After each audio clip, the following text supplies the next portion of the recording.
کو براہ راست لیے چلیں گے. اسد عمر صاحب بات کر رہے ہیں پریس میں ہونی تھی اتنی وہ نہیں کر پائے.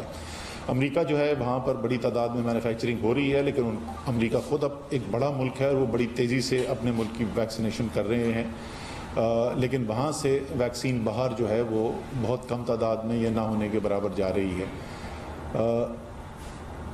تو یورپ بھی باہر سے خریدنے کی کوشش کر رہا ہے، امریکہ سے آ کچھ نہیں رہا. تو تمام دباؤ جو ہے اس وقت، زیادہ تر دباؤ جو آ گیا ہے وہ ہے چائنا سب سے بڑا سورس ہے اس وقت، اور چائنا کے بعد بھارت دوسرے نمبر پہ ہے، اور پھر رشیا ہے. رشیا کی نسبتاً کافی کم ہے، چائنا سب سے زیادہ اور پھر بھارت ہے.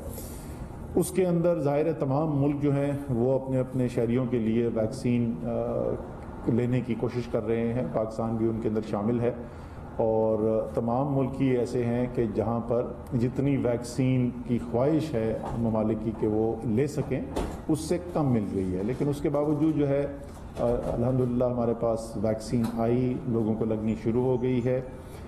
اس وقت کی صورتحال یہ ہے کہ تقریباً 13 لاکھ سے زیادہ ویکسینیشن ہو چکی ہے ہماری. اس وقت کل رات تک ہمارے پاس جو ویکسین دستیاب تھیں وہ 9 لاکھ سے زیادہ ویکسینز ابھی دستیاب ہیں.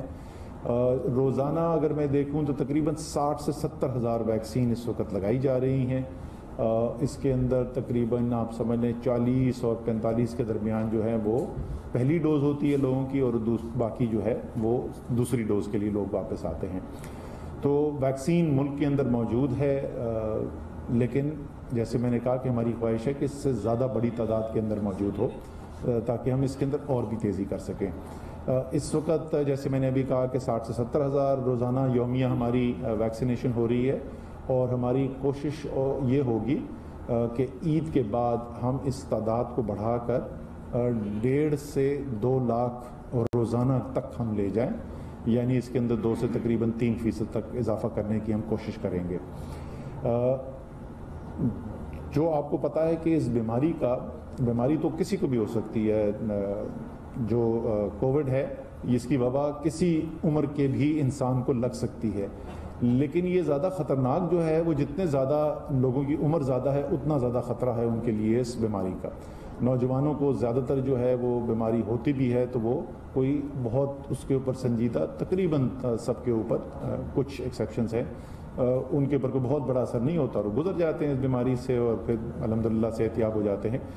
جیسے جیسے عمر بڑھتی رہتی ہے 50 کے بعد تھوڑا بڑھنا شروع ہوتا ہے جو جانی نقصان ہے، 60 کے بعد اس میں کافی اضافہ نظر آتا ہے، اور پھر ظاہر ہے 70 میں اور زیادہ اور 80 میں اور زیادہ. اسی لیے جب ویکسینیشن کی گئی تو سب سے پہلا کام تو ہم نے یہ کیا تھا کہ سب سے پہلی ترجیح ہمارے لیے تھی کہ وہ ہیلتھ کیئر ورکرز جو ہیں جنہوں نے لوگوں کی حفاظت کرنی ہے. یہ بالکل ویسے ہی ہے جس جہاز میں جب ہم سفر کرتے ہیں تو وہ آپ کو جب تاکید کرتے ہیں کہ اگر آکسیجن کی ضرورت پڑ گئی، آکسیجن کا ماسک جو گرے گا تو پہلے آپ نے خود پہننا ہے اور پھر کوئی بچہ آپ کے ساتھ ہے تو اس کی مدد کرنی ہے. تو وہ آپ سمجھ لیں یہ اسی مثال کی طرح ہے.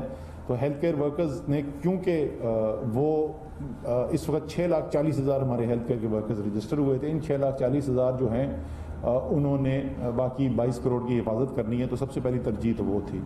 اس کے بعد جو ہے وہ ہم نے عمر کے زیادہ لوگوں سے شروع کیا اور آہستہ آہستہ نیچے آ رہے ہیں. پہلے 80 سال سے اوپر تھا، پھر 70 سال سے اوپر تھا، پھر 65 پہ آئے، 60 پہ آ گئے ہیں. 50 سے زیادہ کی جو عمر کے لوگ ہیں ان کی رجسٹریشن کھول دی گئی تھی 30 مارچ کو. اب ہم نے فیصلہ کرنا ہے، ابھی میں انتظار کر رہا ہوں، امید تھی کہ آج تک آ جائے گا لیکن شاید اگلے 1-2 دن کے اندر ہمارے پاس ایگزیکٹ تاریخ آ جائے گی آگے کی سپلائی کی. اس کو دیکھ کے ہم تاریخ کا اعلان کر دیں گے. امید ہے کہ بہت زیادہ وہ اب انتظار نہیں ہوگا 50 سے زیادہ عمر والوں کی.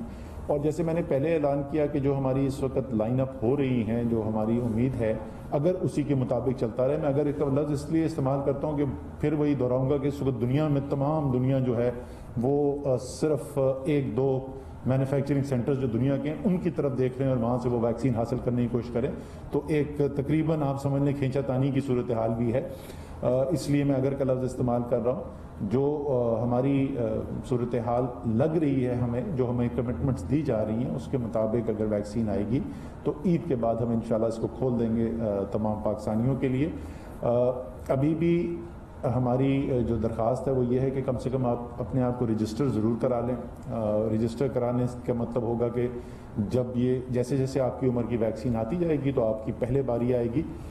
اس وقت تقریباً پاکستان میں جو لوگ، یہ تو 6,40,000 تو ہیلتھ کیئر ورکرز ہیں، اس کے علاوہ جو 50 سال کی عمر سے زیادہ کے لوگ ہیں وہ 17 لاکھ سے زیادہ لوگ ہیں جنہوں نے رجسٹریشن کرائی ہے ہم نے. اور یہ وہ آبادی ہے جس کی کل آبادی پاکستان میں 2,60,00,000 ہے. تو ظاہر ہے ایک بہت چھوٹی تعداد نے ابھی تک اس کے اندر سے 10% بھی نہیں ہے جنہوں نے ابھی تک اپنی رجسٹریشن کرائی ہے. تو آپ کے ذریعے یہ بھی امید ہوگی. پھر اس کے علاوہ یہ بھی بہت ہم سے درخواست کی جاتی ہے کہ وہ لوگ جو ہیں جو مختلف شعبوں سے تعلق رکھتے ہیں ان کے لیے کچھ فراہمی کا انتظام کیا جائے. اس میں جس ایج گروپ میں ہم چل رہے ہوتے ہیں اس ایج گروپ کے اندر تو ہو سکتا ہے کہ کوشش کی جا سکتی ہے کہ جو زیادہ جن کا شعبہ ایسا ہے کہ اس سے ان کو ذرا زیادہ ایکسپوجر ہوتا ہے تو ان کے لیے کچھ کیا جا سکے. اس کے علاوہ ہم نے ایک فیصلے کے طور پر ابھی تک کسی کے لیے کوئی ایک بھی ایگزمپشن نہیں کی ہے. مجھے پتا ہے کہ لوگوں نے جس کو انگریزی میں کہتے ہیں ویکسین کی کیو جمپنگ کی ہے، یعنی جس وقت ان کی باری نہیں تھی انہوں نے جا کے ٹیکہ لگوا لیا. یہ ہوا ہے شروع میں، بالکل شروع کے دنوں میں تو بڑی تعداد میں ہوا تھا، خاص طور پہ ایک صوبے کے اندر، لیکن باقی سارے پاکستان میں بھی ہمیں دیکھنے کو ملا. لیکن ہم نے، اور اس کے ہمارے نظام کے اندر تو سب سے جو بڑی آئینی اس وقت عہدے موجود ہیں، صدر پاکستان نے اپنی باری کا انتظار کیا، وزیر اعظم پاکستان نے اپنی باری کا انتظار کیا، اور اپنی بات نہیں کرنی چاہیے لیکن میں NCOC کا چیئرمین بھی ہوں، کابینہ کی کووڈ کمیٹی کی، پروکیورمنٹ کمیٹی کی جس نے ویکسین خریدنی ہے، میں اس کا چیئرمین بھی ہوں. میری ابھی تک باری نہیں آئی، مجھے ٹیکہ نہیں لگا ہوا ہے، نہ میری بیوی کو لگا نہ میرے بچوں کو لگا ہے. تو یہ بھی میری درخواست رہتی ہے لوگوں کے ساتھ کہ ہم اگر بحیثیت قوم سوچیں تو ہماری سب کی بہتری اس کے اندر ہے.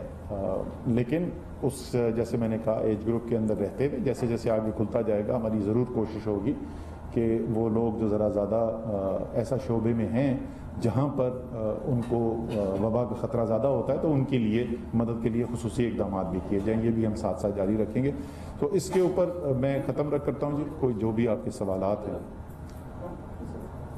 یہ بتائیے گا کہ جب سے یہ وبا آئی ہے NCOC نے جب سے ٹیک اوور کیا تو منسٹری آف ہیلتھ کی جو کارکردگی تھی وہ سامنے نہیں آ رہی، اور اس طریقے سے منسٹری آف ہیلتھ اپنا کام نہیں کر رہی جس طرح کے باقی ملکوں میں. اور اسی طرح جس طرح آپ نے بتایا ویکسین کے حوالے سے، تو پاکستان کے اندر جو ٹرائل کیے گئے عوام کو اس حوالے سے نہیں بتایا گیا کہ جو ٹرائل کیے جا رہے ہیں ان کا اس کمپنی سے کیا لیا جا رہا ہے اور جس پر ٹرائل ہو رہے ہیں اس کو کیا دیا جا رہا ہے. یہ آج تک سے نہیں ہوئی. اور دوسری جو آپ نے جس طرح ویکسینیشن ہوئی پرائم منسٹر کو لگی اس کے بعد وہ پازیٹیو ہو گئے، تو یہ اویئرنیس کس نے دینی تھی کہ یہ 2 ہفتے دوسری ڈوز کے 2 ہفتے کے بعد یہ جب ویکسین لگے گی تو پھر اپنا کام شروع کرے گی. یہ آپ کیا سمجھتے ہیں کہ کس کی وجہ سے یہ سب کچھ ہوا، کیوں ہونا چاہیے تھا؟ جو پہلی بات اگر آپ مجھ سے پوچھیں تو میرے خیال میں تو پچھلے 12-13 مہینے کے اندر ہماری جو ہیلتھ کی منسٹری ہے اس کی کارکردگی جو ہے